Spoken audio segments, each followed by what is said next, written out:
अमृत वरदान ईश्वरनय पवन जीवित प्राणीहरूको रूपान्तर भनेको आरती हो। नमः शिवाय। फुलै फुलाको सम्मान, फुलै फुलाको सम्मान, आत्मीय पिताको चरण, नमो शिवाय। महामान पिता निराकार अनाकार, नमो शिवाय। पिताको रूप वर्णनै गर्न सकिन, आत्मीय पिता पिता शिव। फुलै फुलाको सम्मान।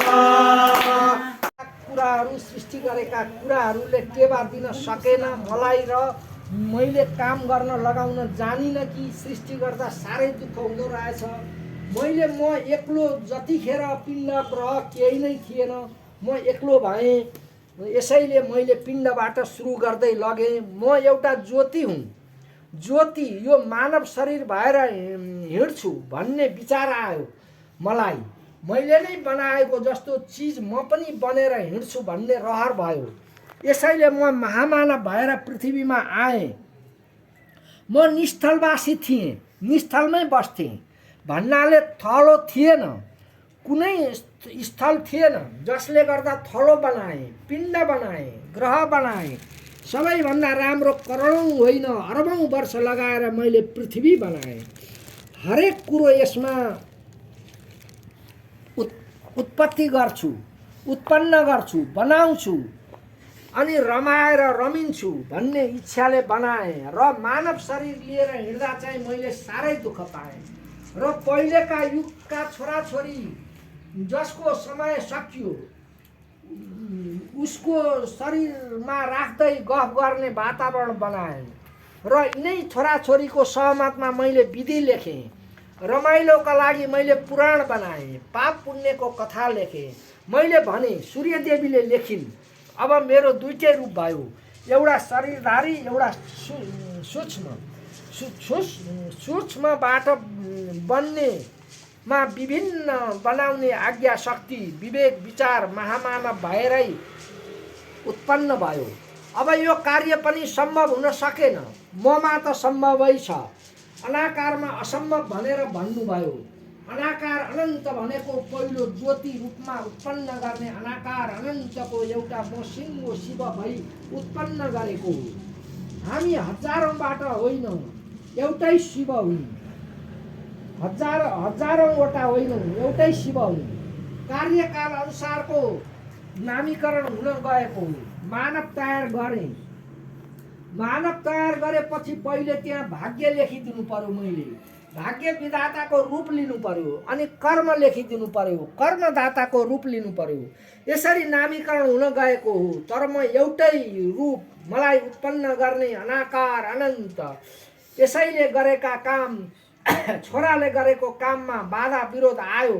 म के भन्छु भने मेरै छोरो राम्रो होस्, मेरै छोरो गतिलो होस्, मेरै छोराले महान पदवी पाओस् भन्छु। त्यस्तै अनाकारले पनि मेरै छोरो ठुलो होस्, मेरै छोरोले मान पदवी पाओस्, अरूले पाएको हेर्न सक्दिनँ भन्नुहुन्छ। यसैले एक दिन त यस्तो शरीर बनाएको छु, छोड्नै पर्ने, मर्नै पर्ने अनि आत्मा रचेँ। मैले आत्मा हावामा हिँड्ने। यो केसको 1000 थाउ हुन्छ। 1000 थाउको एक थाउ मैले यो बनाएँ। गुरु लुङचा भन्छ, नेपाची भन्छ, नुङचो भन्छ, आला इराचो भन्छ। नुई चोलामा निङ्से आवाज उत्पन्न गर्ने नै मलाई धेरै समय लाग्यो। मानिस बनाएँ, आवाज बिनाको। त्यस पछाडि आवाज तयार गर्नु पर्यो। यसरी त्यतिखेरको भाषा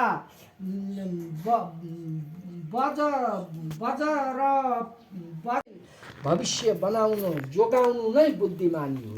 नमो शिवाय उत्तमभाग्याय कर्मदाय अपूर्णतम निराकार मोक्षाय सच्चिदानंदाय उच्चतम स्वर्गवदावन अर्कदाय शान्तवनतय धीर उत्तम भाग्याय वर्णनाय वरदानाय प्रतिवन सुतरेण धनमणीय परिविकृष्णाय संसमाय दुर्गाय ज्ञानतम स्वर्णनाय दामोदरनारायण सर्वाय सर्वाय विधानाय